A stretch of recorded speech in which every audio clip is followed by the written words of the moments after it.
नगर निगम उपचुनाव हैं, सरगर्मी आप देख ही रहे हैं। इसी कड़ी में हमारे पास पटपड़गंज विधानसभा से जितेंद्र जी हैं, सोशल वर्कर हैं, बीजेपी से ताल्लुक़ रखते हैं। हम उनसे बात कराते हैं और आप हमेशा सोशल वर्किंग में देखते रहते हैं, लोगों की बड़ी मदद करते हैं, अच्छा काम करते हैं और बीजेपी से जुड़े हुए हैं। आज सरला जी यहाँ से प्रत्याशी हैं, उनकी जीत सुनिश्चित करने के लिए आए, उनका साथ देने के लिए बात करते हैं। सर, बहुत बहुत स्वागत है आपका। आपका भी स्वागत है।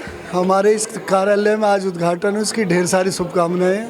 आपको बहुत बहुत शुभकामनाएं। सबसे पहले सर, उपचुनाव है दोबारा से, क्या लग रहा है? और ये जो सीट है ये कहीं ना कहीं देखी जाए तो सबकी निगाहें स्पेशली हैं। रवि नेगी हमेशा सोशल पे रहते हैं और वो यहाँ से निगम पार्षद रहे हैं और अभी सिटिंग एमएलए हैं। ज़्यादा दाव पे लगी हुई है यहाँ पर।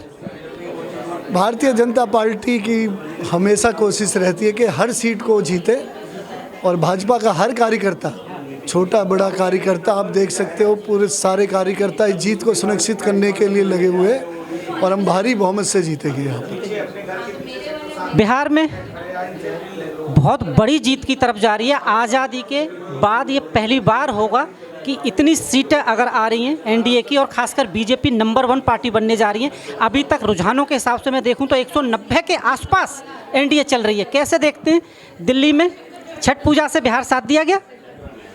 ये मोदी जी की जीत और मोदी जी का देश में जो कार्य है उस पर मोहर लगी है।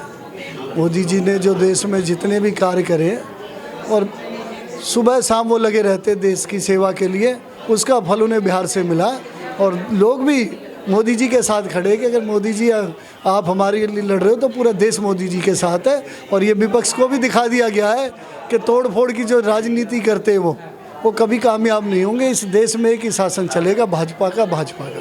अभी एक लाल किला पे जितेंद्र जी एक हादसा हुआ, हादसा ही कह लो इसे, क्योंकि कहीं ना कहीं देखा जाए तो हमारी जो एजेंसियां थी वो सतर्क थी, वरना फरीदाबाद में 360 किलो आरडीएक्स बड़ा हो सकता था। अपोजिशन कह रहा है गृह मंत्री से रिजाइन दो, जबकि इस वक्त तो देश का साथ देने का काम करना चाहिए। इतना बड़ा आतंकवादी हमला जो उन्होंने इतने बड़े बड़े पैमाने पर, पढ़े लिखे डॉक्टर थे, यह आतंकवादी का कोई भी वो नहीं होता। और आप देख सकते हो कि हमारे जो 12 सालों में एक भी आतंकवादी हमला नहीं, और इसको भी कोशिश करी गई, लेकिन एजेंसियाँ आगे कर रही है कोशिश, आगे ऐसा कोई नहीं होगा। और विपक्ष को तो मुद्दा चाहिए, उन्हें मुद्दा मिलता नहीं है। और अब बिहार चुनाव में उन्हें दे दिया गया है कि भाई क्या देश का रुख है।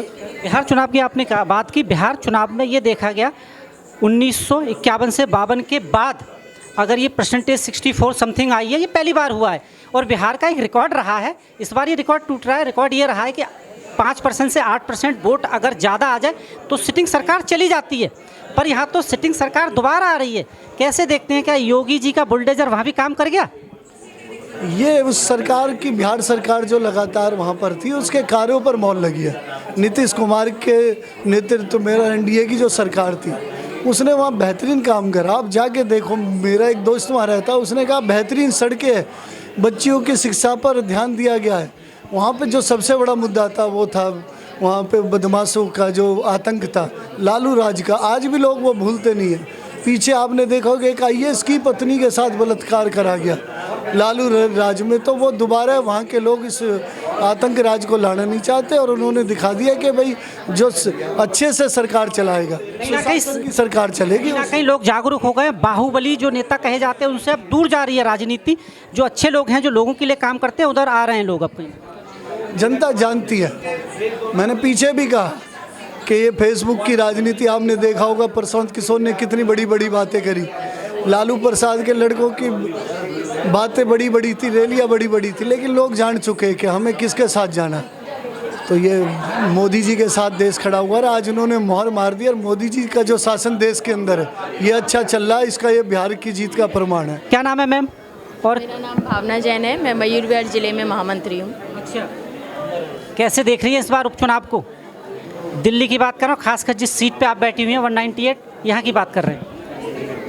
भारतीय जनता पार्टी हमेशा ज़मीन पे रह के काम करती है, चाहे मेन चुनाव हो, उपचुनाव हो। पार्टी टोटली नीचे ज़मीनी स्तर पे काम करती है, बूथ प्रबंधन को लेके काम करती है और इस बूथ प्रबंधन को कोई भी नहीं तोड़ सकता। भारतीय जनता पार्टी की ये नींव है और इस उपचुनाव को भी हम बहुत ही अच्छे मतों से, भारी बहुमत से हम जीतेंगे।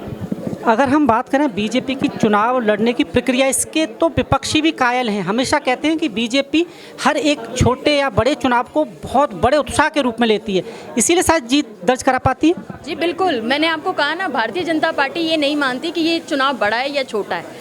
हमें युद्ध स्तर पे अपना बहुमत इकट्ठा करना है। पार्टी के सारी चीज़ें, नीतियाँ, निष्ठाएं सबको ध्यान में रखते हुए, जनता का हित ध्यान में रखते हुए, सेवा भाव को सर्वप्रथम रखते हुए हम काम करते हैं और इसीलिए हमारे को बहुमत भी मिलता है। तो बिहार के लड्डू यहाँ तैयार हो रहे हैं, क्योंकि बिहार तो ये मान के चलिए 1-2 घंटे में ही रिजल्ट बिल्कुल क्लियर हो जाएगा। बहुमत आज़ादी के बाद बहुत बड़ा मिलने जा रहा है। कहीं ना कहीं नंबर 1 की पार्टी बीजेपी निकल के आ रही है। जी हाँ बिल्कुल, क्योंकि हमारी जो भाजपा सरकार है उसने बिहार में बहुत काम किया है और कहीं ना कहीं जनता काम को देखती है।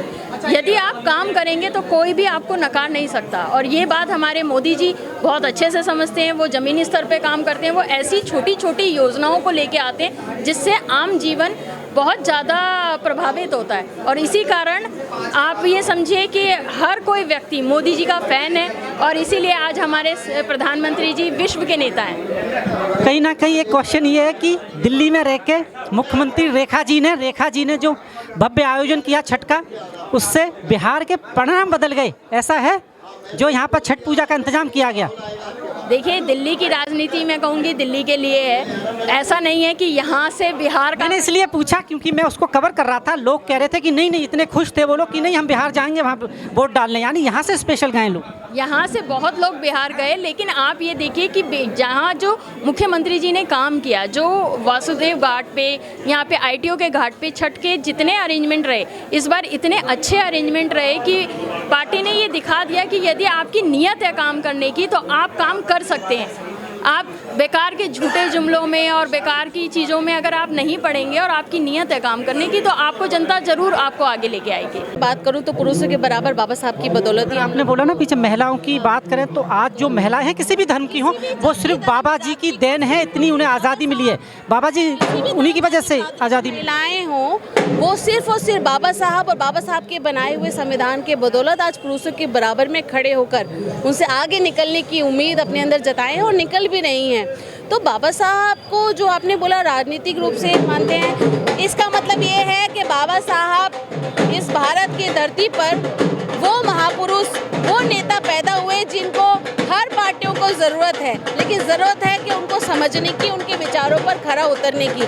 हम प्रयास कर रहे हैं, हम प्रयास करेंगे आगे आने वाले टाइम में कि बाबा साहब के विचारों को जनता तक लेके जाया जाए और उन्हें पूर्ण रूप से बताया जाए कि बाबा साहब की बदौलत इस देश की प्रत्येक जाति धर्म बिरादरी की महिलाएं बराबरी का हक पा रही हैं। आपने बाबा साहब की बात की तो मुझे मध्य प्रदेश का वाकया याद आ गया। आपको याद ही है मध्य प्रदेश में जो एक मिश्रा जी हैं वो बाबा साहब का अस्तित्व ही खत्म करने की कोशिश कर रहे हैं। क्या कहना चाहती हैं उनको? देखिए मिश्रा जी के बारे में, मिश्रा जी देश की आज़ादी के बाद, संविधान लागू होने के बाद 80 साल बाद, मतलब वो बच्चे होंगे, फिर युवावस्था में आए होंगे, फिर वो बुजुर्ग बने होंगे 40 साल, 50, 60।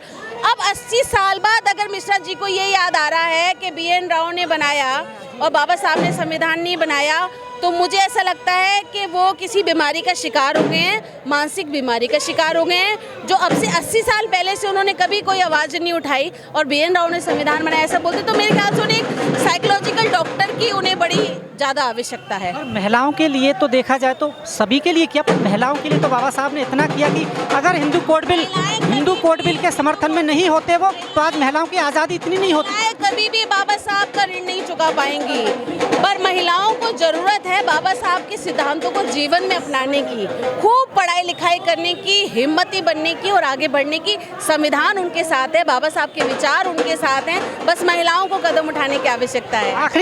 आखिरी सवाल ये कि क्या कहना चाहती हैं जो बीजेपी को कहते हैं कि कुछ लोगों की पार्टी है, दलितों की नहीं है? उनको आपसे अच्छा जवाब कोई दे नहीं सकता। देखिए, भारतीय जनता पार्टी इस देश के सर्व समाज की पार्टी है, सर्व समाज के लोगों को साथ में लेकर चलने का काम कर रही है।